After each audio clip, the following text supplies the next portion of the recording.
India में ना घर को एसेट की तरह नहीं, एक फ्रीडम की तरह देखा जाता है, एक एहसास की तरह देखा जाता है, एक इमोशन की तरह देखा जाता है कि यार ये अपना घर है ना, तो यहाँ पे कुछ भी कर सकते हैं, जब मन करेगा आएंगे, जब मन करेगा जाएंगे, क्योंकि ये अपना है।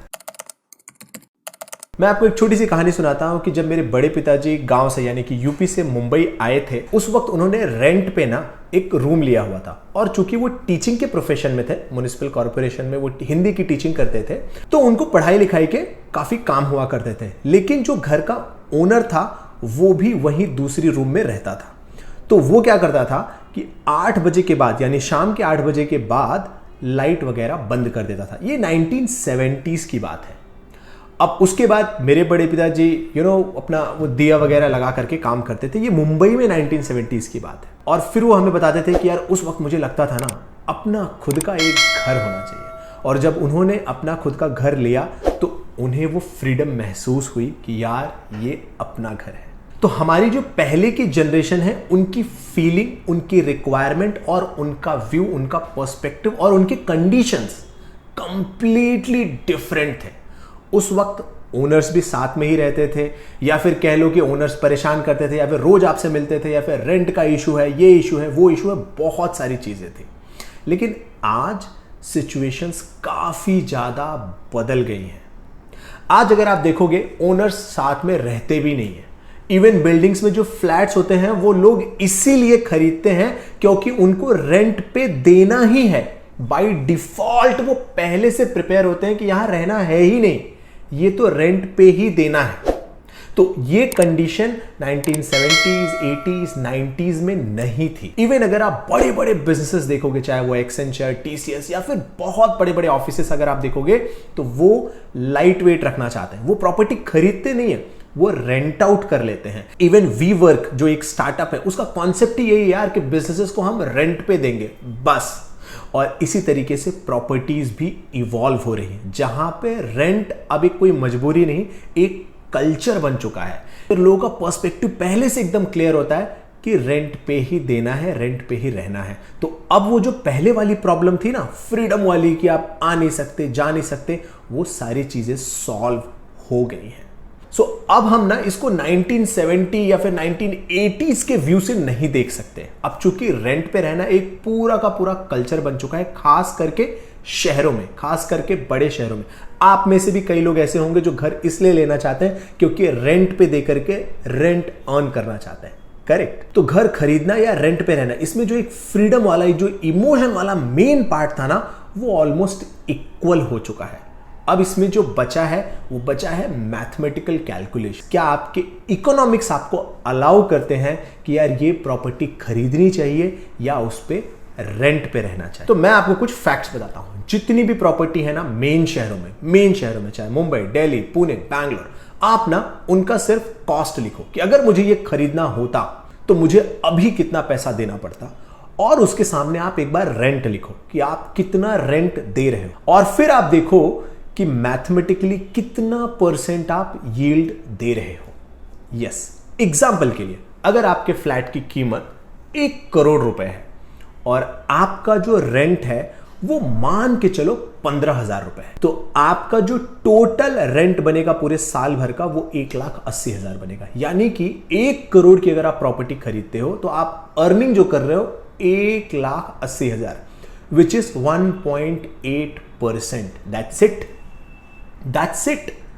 जबकि उसी 1 करोड़ को प्रॉपर्टी में डालने के बजाय अगर आप सिर्फ एफडी में भी रख दोगे ना, तो भी 5% तो आपको मिल जाएगा यील्ड के तौर पे। अब मैं कैपिटल एप्रिसिएशन की भी बात नहीं कर रहा हूं, सिर्फ यील्ड के फैक्टर से देखते हैं।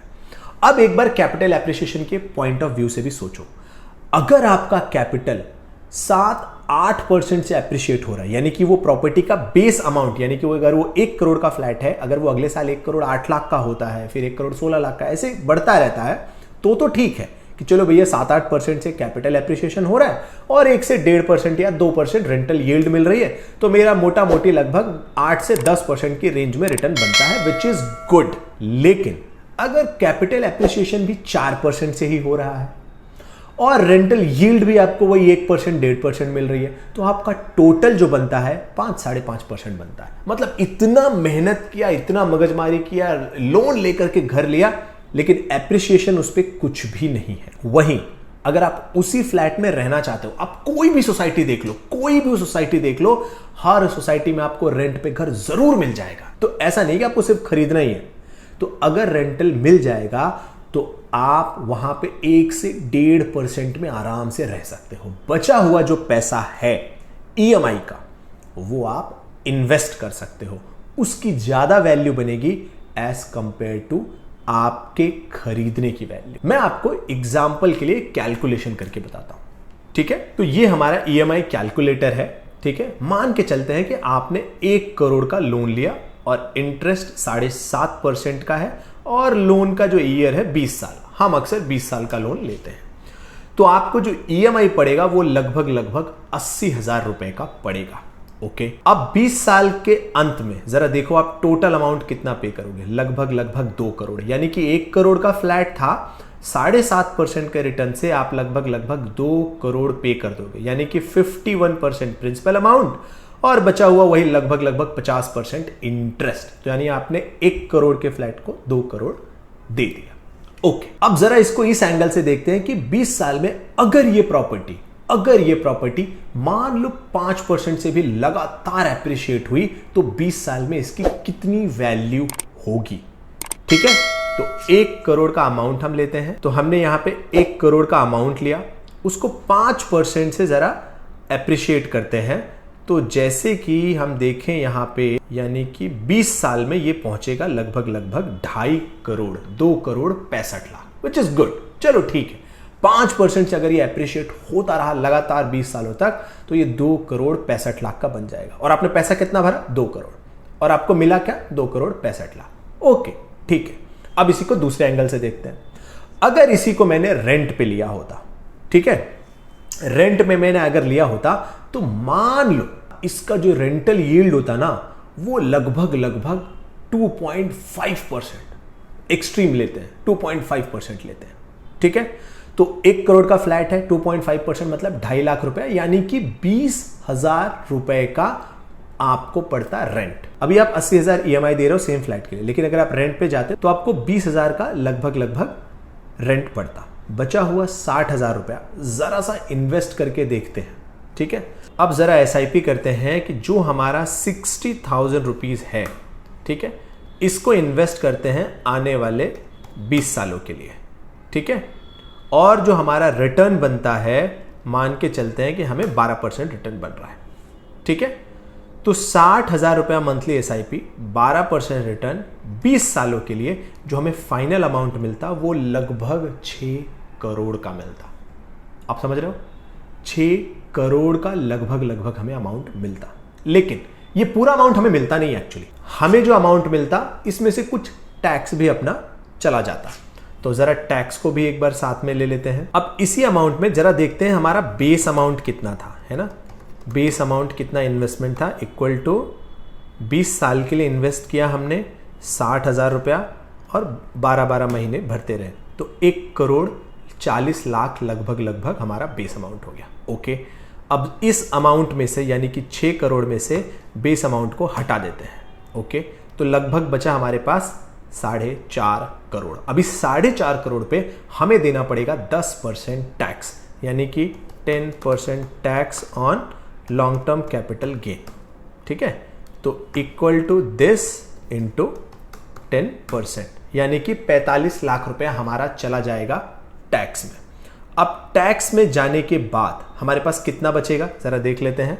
इक्वल टू 6 करोड़ में से माइनस इसको हटा देते हैं, आपका बन गया 5 करोड़ 50 लाख, ठीक है। और ये कैलकुलेशन मैंने सिर्फ 12% से किया हुआ है, 12% से किया हुआ है, ठीक है। तो आपने 20 साल उस प्रॉपर्टी को ऑलमोस्ट यूज भी किया, प्लस आपके पास 5 करोड़ से ज्यादा का कॉर्पस है, आप उस प्रॉपर्टी को कैश में खरीद भी सकते हो, प्लस आपके पास पैसा बच भी सकता है।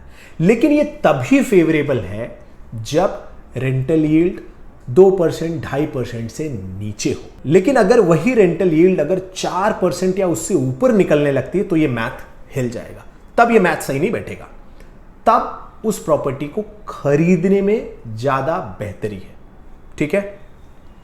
सो अब आपके पास मैथ बहुत क्लियर है कि अगर रेंटल यील्ड 2 या 2.5% या उससे नीचे है ना, तो रेंट पे ही जाने में ज्यादा बेहतर है। क्यों? मैंने आपको शुरू में ही बताया कि इमोशनल फैक्टर यहां पे एलिमिनेट करके हमें देखना पड़ेगा। तो टू समराइज, अब आपको ये क्लियरली समझ में आ गया होगा कि पहले लोग ये क्यों सोचते थे कि पक्का अपना घर होना चाहिए, क्योंकि तब सिचुएशन कंप्लीटली डिफरेंट थी। वहां पे आप रेंटेड होम पे या रेंटेड हाउस में फ्रीडम नहीं था और इमोशनल पेन एक अलग हुआ करता था। लेकिन अब वो सिचुएशन ऐसी नहीं है। ऑलमोस्ट सबको एक्सेप्टेड है कि हाँ यार, ऑलमोस्ट आधा सिटी रेंट पे ही रहता है, तो वो फैक्टर तो हट गया। दूसरा, हम वेल्थ क्रिएशन के बारे में सोचते हैं, हम एसेट के बारे में सोचते हैं कि यार हमें ना लॉन्ग टर्म में ना वेल्थ बनानी है, तो इन्वेस्टमेंट आपके लिए ज्यादा वैल्यूएबल है। तो अगर आपको कोई प्रॉपर्टी ऐसी मिलती है जहां पे आपको 8% 10% का एप्रिसिएशन मिल रहा है, तो फिर भैया वो ठीक है। लेकिन वही अगर आपको लग रहा है 1 करोड़ 2 करोड़ का फ्लैट खरीदोगे, उसमें 8% का एप्रिसिएशन नहीं मिलता। वो ऑलरेडी सेचुरेशन लेवल पे है कि यार 2 करोड़ का फ्लैट आप ले रहे हो और आप सोच रहे हो उस पर मैं 8-9% का एप्रिसिएशन लगातार 20 साल तक निकाल पाऊंगा, बड़ा मुश्किल है। आई होप इस वीडियो से आपको काफी कुछ सीखने मिला होगा। सो मिलते हैं नेक्स्ट वीडियो में। Thank you so much.